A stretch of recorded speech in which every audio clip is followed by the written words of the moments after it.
मुजफ्फरनगर जनपद स्थित पुरकाजी कस्बे में कांवड़ मार्ग पर सोमवार को उस समय हंगामा खड़ा हो गया जब एक कांवड़ पर कथित रूप से थूकने की घटना हुई, जिसके बाद कांवड़ियों ने इकट्ठा होकर जमकर हंगामा किया। इस दौरान गुस्साए शिव भक्त कांवड़ियों ने सड़क पर एक साइड पर जाम लगाकर एक घर में जबरदस्ती घुसने की कोशिश की, लेकिन सूचना मिलने पर तुरंत पुलिस ने मौके पर पहुंचकर कई घंटे की मशक्कत के बाद कांवड़ियों को शांत कराया और हरिद्वार से दोबारा गंगा जल मंगाकर उनकी कांवड़ यात्रा को आगे के लिए रवाना किया।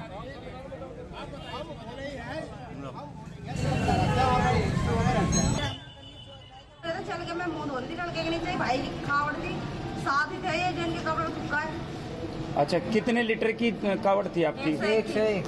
फिर क्या हुआ? फिर वहाँ पे हमने बुलाया एक सर को। कौन सर ने बोला कोई बात नहीं, सर डाल के आगे चले जाओ लेकर। खंडित नहीं हुई कावड़? खंडित नहीं हुई, अपने दिल की सर जाए, मतलब उसने 36 बात बता दिया मैंने। अच्छा, वो आरोपी थूकने वाला गिरफ्तार हो गया, उसका नाम उस्मान है, क्या कहेंगे आप? कहेंगे हम तो ये सर हम तो ये कह रहे थे कि हमारा और भी भाईचारा बहन आ रही है हमारी। हाँ, हम चाहते कि जैसे हमारे साथ हुआ है उनके साथ नहीं होना चाहिए। तो कावड़ फिर क्या हुआ? कावड़ का पवित्र हुई कैसे हुई, क्या हुआ?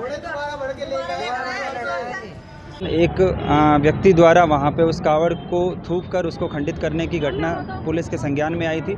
पुलिस ने तुरंत मौके पे पहुंच के घटना का संज्ञान लिया और जो कावड़िए थे उनसे बातचीत करके, जो सिविल सोसाइटी के लोग हैं उनसे बातचीत करके और उनकी पुनः हरिद्वार से पवित्र कावड़ मंगवाई गई और उनको सुपुर्द की गई।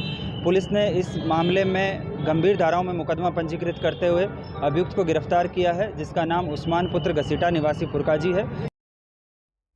समर्थ श्रीवास्तव मेरे सहयोगी इस वक्त तमाम जानकारी के लिए जुड़ गए हैं। समर्थ, ये अब जाहिर सी बात है कि लोग नहीं चाहते कि शांतिपूर्वक कांवड़ यात्रा निकले, उसके तमाम तरीके से उसे भंग करने की कोशिश की जाती है। ऐसा ही ये मामला लग रहा है जिसमें जिसने भी थूका उसकी ये मंशा थी कि कांवड़ यात्रा आगे ना बढ़े, वहां पर बवाल हो और हो सकता है दंगे भी हो जाए।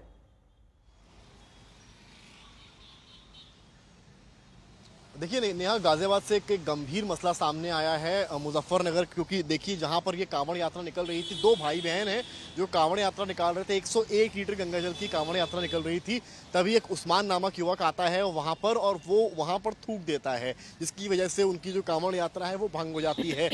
गुस्सा इतना होता है कि सारे कांवड़िए उसके घर की तलाश में निकल जाते हैं और उसके घर पहुंच जाते हैं, और जब घर पहुंचते हैं तो वहां पर वो नहीं मिलता है। इसके बाद पुलिस दखल देती है और पुलिस किसी तरीके से जो हरिद्वार से कांवड़ यात्रा निकल रही होती है वहां दोनों भाई बहन को ससम्मान वहां के लिए गंगा जल दोबारा देकर वहां के लिए रवाना करती है और धरपकड़ में उस्मान की लग जाती है। मानसिक रूप से आरोपी विषक्त बताया जा रहा है, कांवड़ पर थूकने का आरोप है। पुलिस ने मुकदमा दर्ज कर लिया है और गिरफ्तारी उस्मान की कर रही है। इस बीच में यह बताना भी जरूरी है कि मुख्यमंत्री ने हवाई सर्वेक्षण कांवड़ रूट का किया है और आदेश एक बार फिर से दिया है कि कोई भी असामाजिक तत्व अगर कांवड़ यात्रा को भंग करने का प्रयास करेगा उसके खिलाफ सुसंगत धाराओं में कड़ी और कठोर कार्रवाई की जाएगी। ये आदेश लगातार दिया जा रहा है और घटनाएं भी अब धीरे धीरे इस तरह की सामने आ रही हैं जहां पर कांवड़ को भंग करने का प्रयास किया जा रहा है। जैसा कि कल की घटना आप देख रहे हैं मुजफ्फरनगर की, जहां पर बवाल हुआ, जहां पर थूका गया और कहीं ना कहीं कांवड़ यात्रा को अपवित्र करने की कोशिश हुई। इसके अलावा केवल बात यहां तक सीमित नहीं है,